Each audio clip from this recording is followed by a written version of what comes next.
Hello friends, welcome to Toppers World. ഇന്നത്തെ നമ്മുടെ class 4ാം ക്ലാസ്സിലെ EVS ആണ്.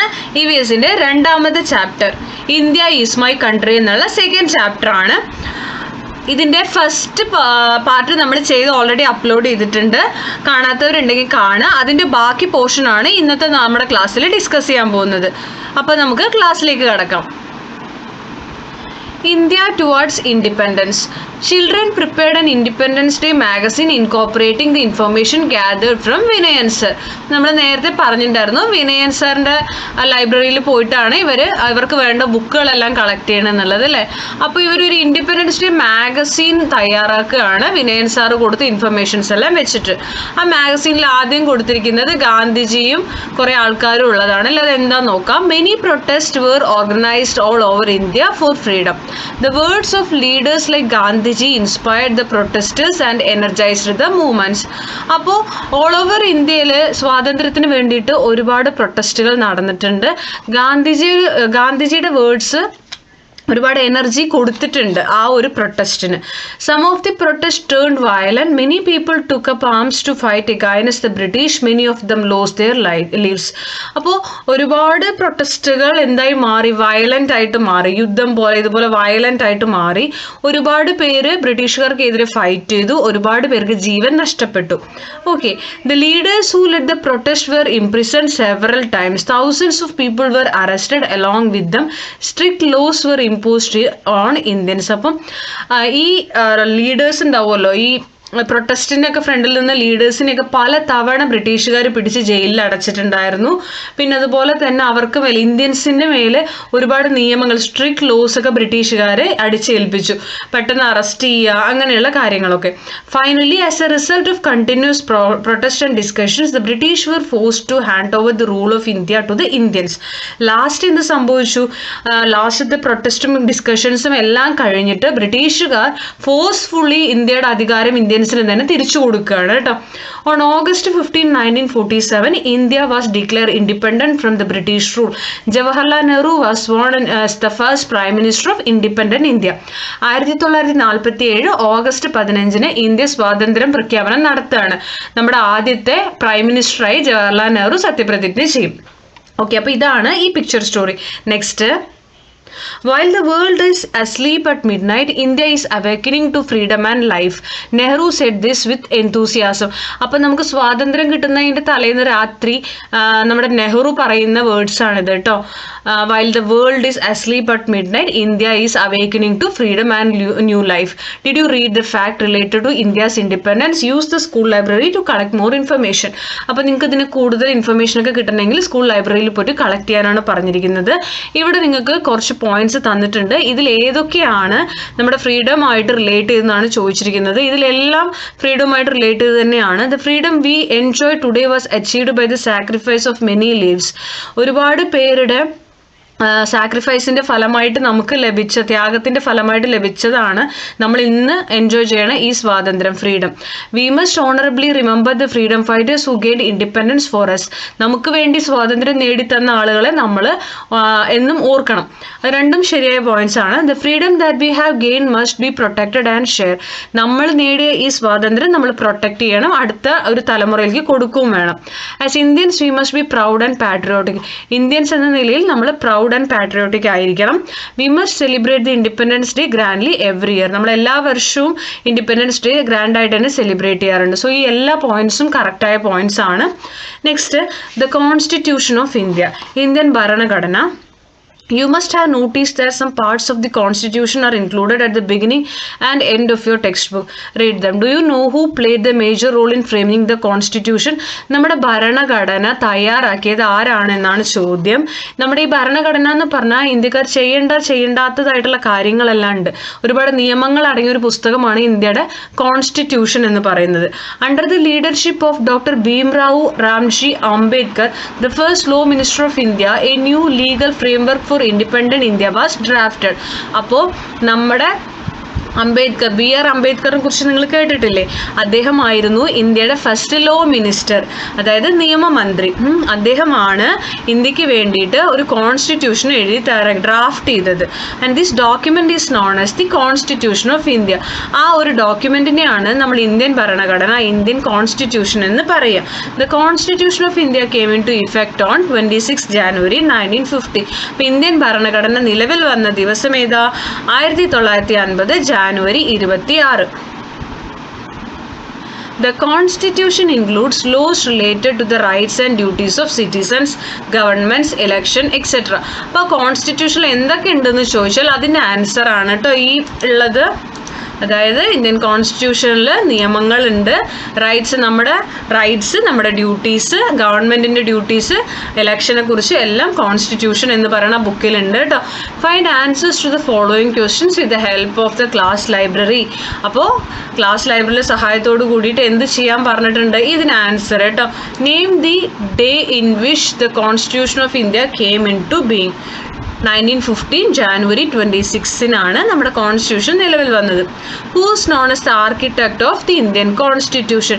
ഇന്ത്യൻ കോൺസ്റ്റിറ്റ്യൂഷൻ്റെ ശില്പി, ആർക്കിടെക്ട് ആരാണ്? BR Ambedkar. Which country has the largest written constitution?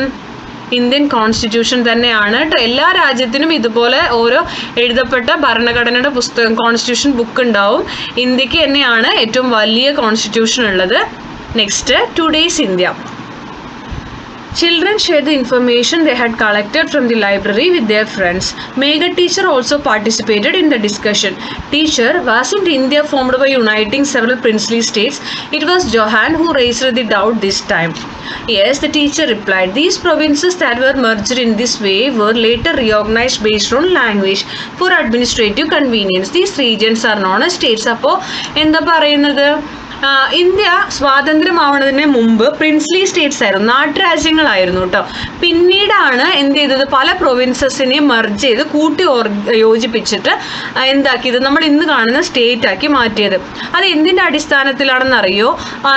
ഒരേ ഭാഷ സംസാരിക്കുന്ന ആളുകളെ ഒരു ഗ്രൂപ്പാക്കി, ഒരു സ്റ്റേറ്റിലാക്കി. അങ്ങനെയാണ് കേട്ടോ. ലാംഗ്വേജിൻ്റെ അടിസ്ഥാനത്തിലാണ് നമ്മൾ സ്റ്റേറ്റിനെ റീഓർഗനൈസ് ചെയ്തിരിക്കുന്നത്. നെക്സ്റ്റ് സ്റ്റേറ്റ് ആണ്. നമ്മുടെ സ്റ്റേറ്റിൽ കറൻ്റ്ലി ഇന്ത്യയിൽ 28 സ്റ്റേറ്റ്സ് ആണുള്ളത്. 28 സ്റ്റേറ്റ് ഉണ്ട്. The administrative centre of each state is called its capital. നമുക്കറിയാം ഒരു സ്റ്റേറ്റിന് ഒരു ക്യാപിറ്റൽ ഉണ്ടാവും അല്ലേ? നമ്മുടെ കേരളത്തിൻ്റെ തലസ്ഥാനം തിരുവനന്തപുരം എന്ന് പറയുന്ന പോലെ ഓരോ സ്റ്റേറ്റിനും ഒരു ക്യാപിറ്റൽ ഉണ്ട്. അപ്പം നമുക്ക് മാപ്പ് നോക്കാം. കണ്ടല്ലോ, ഇവിടെ ഇന്ത്യൻ സ്റ്റേറ്റും അതിൻ്റെ ക്യാപിറ്റൽസും ഈ മാപ്പിൽ കൊടുത്തിട്ടുണ്ട്. നിങ്ങളത് വായിച്ചു നോക്കുക. നമ്മുടെ 28 സ്റ്റേറ്റുകൾ ഏതൊക്കെയാണെന്നുള്ളത് നമുക്ക് നോക്കാം. അതിൻ്റെ സ്റ്റേറ്റിൻ്റെ ക്യാപിറ്റലുകൾ അവർ തന്നെ ഇവിടെ തന്നിട്ടുണ്ട് കേട്ടോ. അപ്പോൾ ഇവിടെ നോക്കൂ, മധ്യപ്രദേശ് ആണെങ്കിൽ അവിടെ ഭോപ്പാൽ, ഛത്തീസ്ഗഡ് ആണെങ്കിൽ റായ്പൂർ, ഓക്കെ, ഒഡീഷ ആണെങ്കിൽ ഭുവനേശ്വർ. അതിൽ തന്നെ അവർ തന്നിട്ടുണ്ട്. അത് നിങ്ങൾ കണ്ടുപിടിക്കുക. 28 സ്റ്റേറ്റിൻ്റെയും പേരുകൾ നോക്കാം. കണ്ടല്ലോ, ഇതാണ് നമ്മുടെ 28 സ്റ്റേറ്റ്. ആന്ധ്രാപ്രദേശ്, അരുണാചൽ പ്രദേശ്, ആസാം, ബീഹാർ, ഛത്തീസ്ഗഡ്, ഗോവ, ഗുജറാത്ത്, ഹരിയാന, ഹിമാചൽ പ്രദേശ്, ജാർഖണ്ഡ്, കർണാടക, കേരള, മധ്യപ്രദേശ്, മഹാരാഷ്ട്ര, മണിപ്പൂർ, മേഘാലയ, മിസോറാം, നാഗാലാൻഡ്, ഒഡീഷ, പഞ്ചാബ്, രാജസ്ഥാൻ, സിക്കിം, തമിഴ്നാടു, തെലങ്കാന, ത്രിപുര, ഉത്തർപ്രദേശ്, ഉത്തരാഖണ്ഡ്, വെസ്റ്റ് ബംഗാൾ. ഇതിനെല്ലാം ഒരു സ്റ്റേറ്റ് ക്യാപിറ്റൽ ഉണ്ട്. അത് നിങ്ങൾ ആ ഒരു മാപ്പ് നോക്കി കണ്ടുപിടിക്കുക കേട്ടോ. മാപ്പിൽ തന്നിട്ടുണ്ട്. നെക്സ്റ്റ് നമ്മുടെ യൂണിയൻ ടെറിട്ടറീസ് ആണ്. Some regions in India do not have the status of a state. ഇന്ത്യയിലെ ചില ഏരിയാസിന്, ചില റീജിയൻസിന് എന്തില്ല? സ്റ്റേറ്റ് എന്നുള്ളൊരു സ്റ്റാറ്റസ് ഇല്ല. അതിനെ നമ്മൾ സ്റ്റേറ്റ് ആയിട്ട് അംഗീകരിക്കുന്നില്ല. These regions are directly governed by the central government. ആ ഏരിയാസ് ഡയറക്ട്ലി ആര് ഭരിക്കും? സെൻട്രൽ ഗവൺമെൻറ്റിൻ്റെ കൺട്രോളിലായിരിക്കും.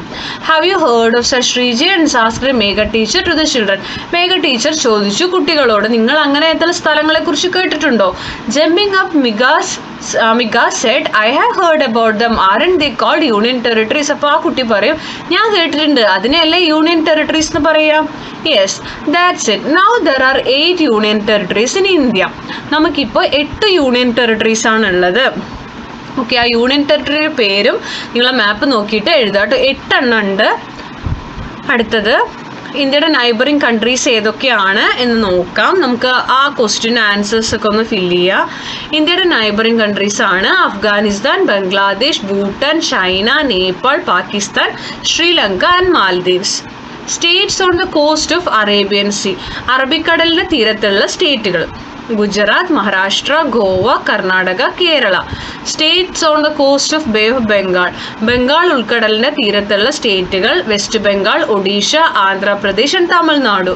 സ്മോളസ്റ്റ് സ്റ്റേറ്റ് ഇൻ ഇന്ത്യ, ഇന്ത്യയിലെ ഏറ്റവും ചെറിയ സ്റ്റേറ്റ് ഏതാ? Goa. State which shares borders with the maximum number of state, ഏറ്റവും കൂടുതൽ സ്റ്റേറ്റ്സുമായിട്ട് ബോർഡർ ഷെയർ ചെയ്യണ ഇന്ത്യയിലെ ഒരു സ്റ്റേറ്റ് ഏതാ? ഉത്തർപ്രദേശ്. ഓക്കെ, നെക്സ്റ്റ് നമുക്ക് അവിടെ ഒരു പസിൽ തന്നിട്ടുണ്ട്. ആ പസിൽ നമുക്ക് ചെയ്യാം. അക്രോസും ഡൗണും നമുക്ക് ചെയ്യാൻ അവർ തന്നിട്ടുണ്ട്. ആ പസിലാണ് അടുത്ത പേജിൽ വരുന്നത് കേട്ടോ. അപ്പം നമുക്ക് ആ പസിൽ ആദ്യത്തെ second largest state located in the central part of India, Madhya Pradesh ആണ്. പസിൽ അടുത്ത പേജിൽ ഫില്ല് ചെയ്ത് കാണിച്ചു തരാം. The state that has a border with Nepal, Patna is the capital. Okay, നേപ്പാളുമായി ബോർഡർ ഷെയർ ചെയ്യുന്നുണ്ട്. പാട്നയാണ് ക്യാപിറ്റൽ, ബീഹാർ ആണ്. Hyderabad is located in this state, Telangana. shares border with the neighboring country Myanmar, located adjacent to Tripura. Manipur. Kerala's neighboring state Bangalore is its capital. Karnataka. Shares borders with Rajasthan, Punjab and Uttar Pradesh, located near Delhi, the capital of India. Haryana. Kohima is the capital of this state. Nagaland. Located on the coast of Arabian Sea, shares a border with Gujarat. Maharashtra. Borders with Bangladesh, neighboring state of Assam. Meghalaya. The largest state in India. Rajasthan. ഇനി ഒരെണ്ണം കൂടെ ഉണ്ട്, neighbouring state of Kerala. Chennai is it's capital, Tamil Nadu. Okay, അപ്പം ഇതാണ്. ഇനി നമുക്ക് ഇതിൽ വരുന്നത് ഡൈവേഴ്സിറ്റി എന്ന് പറയുന്നൊരു ടോപ്പിക്കിലാണ് തുടങ്ങുന്നത്. അതിന് മുമ്പ് നമുക്ക് ഈ പസിൽ ഒന്ന് നോക്കാം. കണ്ടല്ലോ, ഇങ്ങനെ വേണം നിങ്ങൾ ഈ പസിൽ ഫില്ല് ചെയ്യാൻ വേണ്ടിയിട്ട്. ഇതിൽ നമ്മൾ എല്ലാ ആൻസേഴ്സും കൊടുത്തിട്ടുണ്ട് കേട്ടോ. നമുക്ക് നെക്സ്റ്റ് ടോപ്പിക്ക് വരുന്നത് ഡൈവേഴ്സിറ്റി ഇൻ ഇന്ത്യ ആണ്. Do people in different regions of India speak the same language? അല്ല അല്ലേ, അതായത് ഇന്ത്യയിലെ എല്ലാ ഭാഗത്തുള്ള ആൾക്കാർ ഒരേ ലാംഗ്വേജ് ആണോ സംസാരിക്കുന്നത്? അല്ല.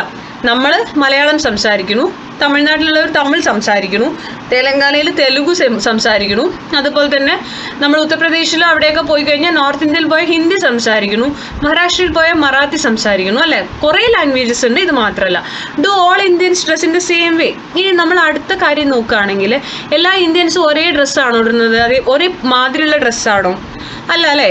നമ്മൾ സൗത്ത് ഇന്ത്യയിലാണെങ്കിൽ കൂടുതൽ സാരിയൊക്കെ നമ്മൾ കാണുകയാണെങ്കിൽ നോർത്ത് ഇന്ത്യയിൽ ഓരോ സ്റ്റേറ്റിലും ഓരോ രീതിക്കുള്ള വസ്ത്രധാരണമായിരിക്കും ഉണ്ടാവുക. അപ്പോൾ ഡ്രസ്സിങ്ങിലും വ്യത്യാസമുണ്ട്. സെലിബ്രേഷൻസ് ആണെങ്കിലോ, സെലിബ്രേഷൻസും ഫെസ്റ്റിവൽസും ഒരേപോലെയാണോ? അല്ല. നമ്മളിവിടെ ഓണം, കേരളത്തിൽ ഓണം എല്ലാം സെലിബ്രേറ്റ് ചെയ്യുന്നുണ്ട്. അതുപോലെ തന്നെ പല സ്ഥലങ്ങളിലും ഉഗാദി പോലെയുള്ള സെലിബ്രേഷൻസ് ഉണ്ട്, ഹോളി സെലിബ്രേറ്റ് ചെയ്യുന്നുണ്ട്, ദസറ സെലിബ്രേറ്റ് ചെയ്യുന്നുണ്ട്, അല്ലേ? അപ്പോൾ ഓരോ സ്റ്റേറ്റിലും ഓരോ ഫെസ്റ്റിവൽ വേറെ ഉണ്ട്. അതുപോലെ തന്നെ ഗണേശ് ചതുർത്ഥി, അങ്ങനെ കുറേ സെലിബ്രേഷൻസ് ഉണ്ട്. ഓരോ സ്റ്റേറ്റിനും അവരവരുടേതായിട്ടുള്ള ഫെസ്റ്റിവൽസും ഉണ്ട് കേട്ടോ. Next, one nation many language. നമുക്കറിയാം Malayalam is the mother tongue of Kerala. What is the language spoken in our neighbouring state Tamil Nadu? തമിഴ്നാടുവിലെ സ്പോക്കൺ ലാംഗ്വേജ് ഏതാണെന്ന് നിങ്ങൾക്ക് അറിയാലോ, തമിഴാണ്. കർണാടകയിൽ ഏതാണ്? കന്നഡയാണ്, അല്ലേ? ഓക്കെ, അപ്പോൾ ഇവിടെ മലയാളത്തിലും തമിഴിലും കന്നഡയിലും തെലുങ്കിലും ഇന്ത്യ എൻ്റെ രാജ്യമാണെന്ന് പറയുന്നതാണ് അവർ പറഞ്ഞിരിക്കുന്നത് കേട്ടോ. അത് വായിച്ചു നോക്കുക. അടുത്തത് ഓരോ സ്റ്റേറ്റിലും ലാംഗ്വേജസ് നമുക്ക് നോക്കാം. ആന്ധ്രാപ്രദേശിലെ ലാംഗ്വേജ് തെലുഗു അവർ കൊടുത്തിട്ടുണ്ട്. തെലങ്കാനയിലും എന്തുതന്നെയാണ്? തെലുഗു തന്നെയാണ്. മഹാരാഷ്ട്രയിൽ മറാത്തി, ഒഡീഷയിൽ ഒഡിയ. അടുത്തത്, have you noticed how many languages the value of in Indian currencies denoted? നമ്മൾ ഉപയോഗിക്കുന്ന ഇന്ത്യൻ രൂപ, 500-ൻ്റെയും 200-ൻ്റെയും 100-ൻ്റെയും ഒക്കെ നോട്ടുകൾ ഉപയോഗിക്കാറില്ലേ? ആ നോട്ടിൻ്റെ ബാക്കിൽ നിങ്ങൾ നോക്കിക്കഴിഞ്ഞാൽ 15 ലാംഗ്വേജസിൽ നമുക്ക് എഴുതിയിട്ടുണ്ടാവും, കറൻസിയുടെ മൂല്യം എഴുതിയിട്ടുണ്ടാവും. 15 ലാംഗ്വേജസിൽ എഴുതിയിട്ടുണ്ടാവും. 15 ലാംഗ്വേജസ് ആണ്. അത് ഏതൊക്കെയാണെന്ന് പറഞ്ഞുതരാം. ഇതാണ് ആ 15 languages: Assamese, Bengali, Gujarati, Kannada, Kashmiri, Konkani, Malayalam, Marathi, Nepali, Odia, Punjabi, Sanskrit, Tamil, Telugu, Urdu. Indian languages കേട്ടോ. അടുത്തത്, വൺ നേഷൻ മെനി കോസ്റ്റ്യൂംസ് ആണ്. കണ്ടല്ലോ, നമുക്കത് കണ്ടാൽ തന്നെ അറിയാം ഒറ്റ രാജ്യമാണ്, പക്ഷെ പല തരത്തിലുള്ള വസ്ത്രധാരണമാണ്, അല്ലേ? ഡ്രസ്സിങ്ങിലൊക്കെ വ്യത്യാസമുണ്ട്. ഫെസ്റ്റിവൽസിലും വ്യത്യാസമുണ്ട്. അടുത്തത് which festival shown in the picture are you familiar with? ഈ തന്നിരിക്കുന്നതിൽ നമ്മൾ ഏത് ഫെസ്റ്റിവലിലാണ് ഫെമിലിയർ എന്നാണ് ചോദിച്ചിരിക്കുന്നത്. നമുക്കിവിടെ ഓണം ഭയങ്കരമായിട്ട് ഫെമിലിയർ ആയിട്ടുള്ളതാണ്, അതുപോലെ ക്രിസ്മസ് അല്ലേ. What are the major festivals in India? Diwali, Eid ul Fitr, Christmas, പിന്നെ എന്തൊക്കെയാ, ഹോളി, ദസറ, ഓണം, ഇതെല്ലാമാണ് നമ്മുടെ ഫെസ്റ്റിവൽസ് ആയിട്ട് വരാം. നെക്സ്റ്റ് ഡിഫറെൻറ്റ് ആർട്ട് ഫോംസ് ആണ്. Are all art forms same across India? ഇന്ത്യയിലെ എല്ലാ ആർട്ട് ഫോംസും ഒരേപോലെയാണോ? അല്ല. അത് കണ്ടല്ലോ, മോഹിനിയാട്ടം, ഭരതനാട്യം, കുച്ചിപ്പുടി, കഥക്, മണിപ്പൂരി. മോഹിനിയാട്ടം കേരളത്തിലുള്ള ഡാൻസ് ഫോമാണ്, ഭരതനാട്യം തമിഴ്നാടു, കുച്ചിപ്പുടി ആന്ധ്രാപ്രദേശ്, കഥക് ഉത്തർപ്രദേശ്, മണിപ്പൂരി മണിപ്പൂർ. ഓക്കെ, ഇതുപോലെ വ്യത്യസ്തമായിട്ട് എല്ലാ സ്റ്റേറ്റിനും ഓരോ ആർട്ട് ഫോം ഉണ്ട് കേട്ടോ, അത് നിങ്ങൾ കണ്ടുപിടിക്കുക. അടുത്തത് symbols of unity. You have learned about the national flag of India. നമുക്കൊരു നാഷണൽ ഫ്ലാഗ് ഉണ്ടെന്ന് അറിയാലോ. നാഷണൽ ഫ്ലാഗ് മാത്രമല്ല, നമ്മുടെ രാജ്യത്തിന് വേറെ ഒരുപാട് നാഷണൽ സിംബൽസ് ഉണ്ട്. നാഷണൽ ആന്തം ഉണ്ട്, നാഷണൽ എംബ്ലം ഉണ്ട്, നാഷണൽ സോങ് ഉണ്ട്, നാഷണൽ ബേർഡ് ഉണ്ട്, national animal, national flower, okay, അങ്ങനെ നാഷണൽ ട്രീ, അങ്ങനെ കുറേ കാര്യങ്ങളുണ്ട്. നാഷണൽ റിവർ ഉണ്ട്. ഓക്കെ, നെക്സ്റ്റ് അടുത്തത് നമ്മുടെ national anthem. We sing the national anthem in school. Our national anthem ഏതാണ്? ജനഗണ മനയാണ് അല്ലെ നമ്മുടെ നാഷണൽ ആന്തം. അത് എഴുതിയിരിക്കുന്നത് ആരാന്നറിയോ? രവീന്ദ്രനാഥ ടാഗോർ ആണ്. ഓക്കെ, അദ്ദേഹത്തിന്റെ ആ റിലേറ്റ് ചെയ്ത ക്വസ്റ്റ്യൻസ് ആണ് ഇനി വരുന്നത്. In which language is A national anthem written? National anthem എഴുതിയിരിക്കുന്ന ലാംഗ്വേജ് ബംഗാളിയിലാണ് കേട്ടോ. How should one stand while singing the national anthem? ഒരാള് നമ്മൾ ജനഗണമന പാടുമ്പോൾ എങ്ങനെ നിൽക്കണം എന്ന് നിങ്ങൾക്ക് അറിയാലേ. നമ്മൾ അറ്റൻഷനിലാണ് നിൽക്കുക ജനഗണമന പാടുമ്പോൾ. അതുപോലെ ഫ്ലാഗ് ഉണ്ടെങ്കിൽ ഫ്ലാഗിനെ ഫേസ് ചെയ്തിട്ടാണ് നമ്മൾ നിൽക്കേണ്ടത്. ഇതൊക്കെ നിങ്ങൾക്ക് അറിയാം. One should stand at attention facing either the flag or the source of the music. അല്ലെങ്കിൽ ആ പാട്ട് ലിസൺ ചെയ്ത് നമ്മൾ നിൽക്കണം നോക്കിയിട്ട്. What is the prescribed time for singing the national anthem? National anthem പാടാൻ എടുക്കുന്ന സമയം 52 സെക്കൻഡ്, 52 സെക്കൻഡ്സ് ആണ് കേട്ടോ. ഓക്കെ, ഇനി നമ്മുടെ നാഷണൽ എംബ്ലം ആണ് അടുത്തത്. Observe the image of our national emblem. അപ്പോൾ national emblem of India is adopted from the pillar build by emperor Ashoka at സാരാനാഥൻ, ഉത്തർപ്രദേശ്. അപ്പോൾ നമ്മുടെ നാഷണൽ എംബ്ലം നമ്മൾ എവിടെ നിന്നാണ് എടുത്തിരിക്കുന്നതെന്ന് ചോദിച്ചാൽ ഉത്തർപ്രദേശിലെ സാരാനാഥിലുള്ള അശോക സ്തംഭത്തിൽ നിന്നാണ്. പണ്ട് ജീവിച്ചിരുന്ന കിങ് അശോക അവിടെ ഒരു പില്ലർ ഉണ്ടാക്കിയിട്ടുണ്ട്. ആ പില്ലറിൽ എന്തുണ്ട്? ഒരു എംബ്ലം ഉണ്ട്. സാരാനാഥിലാണ് ഇതുള്ളത്. അതിലുണ്ട് ഈ സത്യമേവ ജയതേ എന്നുള്ളതിൻ്റെ സിമ്പിൾ. അത് കണ്ടിട്ടാണ് ഇന്ത്യയുടെ നാഷണൽ എംബ്ലമായിട്ട് അതിനെ സെലക്ട് ചെയ്തിരിക്കുന്നത് കേട്ടോ. The lions facing all 4 directions are the prominent feature of this emblem. 4 സൈഡിലേക്ക് നോക്കി നിൽക്കുന്ന ലയൺസ് ആണ് ഇതിൻ്റെ പ്രത്യേകത. സെൻറ്ററിൽ ധർമ്മചക്രമുണ്ട്, അതായത് വീൽസ് ഓഫ് ധർമ്മ എന്ന് പറഞ്ഞിട്ട് സെൻറ്ററിൽ ഒരു ചക്രമുണ്ട്. പിന്നെയോ അതിന് 24 വരകളുണ്ട്, 24 സ്പോക്സ് ഉണ്ട് കേട്ടോ. ഇതുണ്ടോ, ഈ കാണുന്ന വരകളാണ്, 24 സ്പോക്സ് ആണുള്ളത്.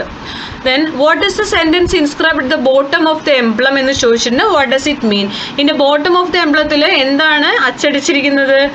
കാണുന്നുണ്ടല്ലോ നിങ്ങൾക്ക് ഹിന്ദിയിൽ, സത്യമേവ ജയതേ. ഇറ്റ് മീൻസ് ട്രൂത്ത് അലോൺ ട്രിംസ് ആണ്, എപ്പോഴും സത്യം തന്നെ വിജയിക്കും. What are the other animals in the emblem? Lion ഉണ്ടെന്ന് നമ്മൾ പറഞ്ഞു, എലിഫന്റ് ഉണ്ട്, ബുൾ, പിന്നെ ഒരു ഗാലോപ്പിംഗ് ഹോഴ്സും കൂടി അതിനകത്ത് ഉണ്ട് കേട്ടോ. അടുത്തത് നമ്മുടെ നാഷണൽ സോങ് ആണ്. നാഷണൽ ആന്തം നമ്മൾ പറഞ്ഞു. നാഷണൽ സോങ് വന്ദേ മാതരമാണ്, written by Bankim Chandra Chatterjee. It's our national song. അപ്പോൾ ബങ്കിം ചന്ദ്ര ചാറ്റർജിയാണ് നമ്മുടെ വന്ദേ മാതരം എഴുതിയത്. ബംഗാളിയിലാണ് കമ്പോസ് ചെയ്തിരിക്കുന്നത്. വിത്ത് സെലക്റ്റഡ് സാൻസ്ക്രിറ്റ് വേർഡ്സ് ഉപയോഗിച്ചിട്ടുണ്ട്. Sing the national song with your friends in the assembly എന്ന് പറഞ്ഞിട്ടുണ്ട്. സിംഗ് ചെയ്യുക കേട്ടോ. അടുത്തത് we must express our love and respect for our country and national symbols also. Disrespect to national symbols is punishable. നമ്മൾ നമ്മുടെ രാജ്യത്തിൻ്റെ national സിംബൽസിന് respect കൊടുക്കണം എന്ന്, ലവ് ആൻഡ് റെസ്പെക്റ്റ് ഷോ ചെയ്യണം എന്നുള്ളത് ഇമ്പോർട്ടൻ്റ് ആണ്. നമ്മുടെ നാഷണൽ ഫ്ലാഗിനെയോ നാഷണൽ സിംബൽസിനെയോ നമ്മൾ അപമാനിക്കുന്ന രീതിയിൽ എന്തെങ്കിലും ചെയ്തു കഴിഞ്ഞാൽ നമുക്ക് ശിക്ഷ കിട്ടുന്നുണ്ടോ, അത് പണിഷബിൾ ആണ്. ഒരിക്കലും ഡിസ്റെസ്പെക്റ്റ് ചെയ്യാൻ പാടില്ല. Next, India our pride. We understood the path that we have traveled from the slavery of the British to today's India.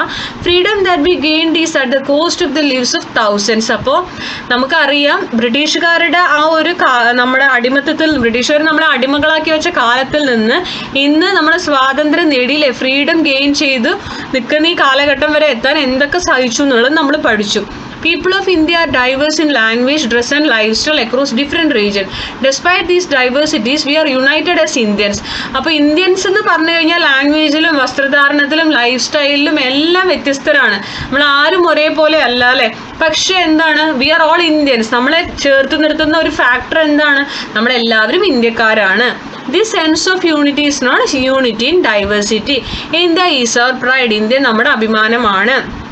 Okay, അപ്പം നമ്മളോട് let's say together in one voice പറയുന്നതാണ് India is my country, my own country, I value India much more than my life. ഇത് നമ്മളെല്ലാവരും പറയേണ്ടതാണ്. അടുത്തത് നമുക്ക് letters ആസസിലെ questions നോക്കാം. Independence day of India August 15, 1947. Day of Indian Constitution came into force January 26, 1950. Quit India Day 1942, August 8. Next, Gandhiji's Day of Death January 13, 1948. Constitution Day of India November 26, 1949. Okay, next mark true or false ആണ് പറഞ്ഞിരിക്കുന്നത്. ഇതിൽ true മാത്രമാണ് ഞാൻ tick ചെയ്തിരിക്കുന്നത്, മറ്റു രണ്ടും false ആണ് കേട്ടോ. ഇത് ഗോവ ഷെയർസ് ബോർഡർ വിത്ത് കേരള റോങ് ആണ്. അതുപോലെ ഇന്ത്യക്ക് 5 നൈബറിങ് കൺട്രീസ് അല്ല, അതും ഫോൾസ് ആണ്. ഓക്കെ, ഇന്ത്യക്ക് എത്ര നൈബറിങ് കൺട്രീസ് ഉണ്ടെന്ന് നമ്മൾ നേരത്തെ പറഞ്ഞിട്ടുണ്ടായിരുന്നു, അതിൽ കൂടുതലുണ്ട്. അപ്പോൾ ഹിന്ദി തന്നെയാണ്. Hindi is the most widely spoken language in India. India has coast lines by the Arabian Sea and the Bay of Bengal. ഇത് രണ്ടും ശരിയാണ്. ഓക്കെ, അപ്പോൾ ഇത്രയുമാണ് നമ്മൾ ഇന്ത്യ ഈസ് മൈ കൺട്രി എന്നുള്ള ചാപ്റ്റർ. ക്ലാസ്സുകൾ എല്ലാവർക്കും മനസ്സിലായി എന്ന് വിചാരിക്കുന്നു. ക്ലാസ്സുകൾ ഇഷ്ടപ്പെടുന്നുണ്ടെങ്കിൽ ഒന്ന് ലൈക്ക് ചെയ്യുക, ഷെയർ ചെയ്യുക, സബ്സ്ക്രൈബ് ചെയ്യുക. Thank you for watching.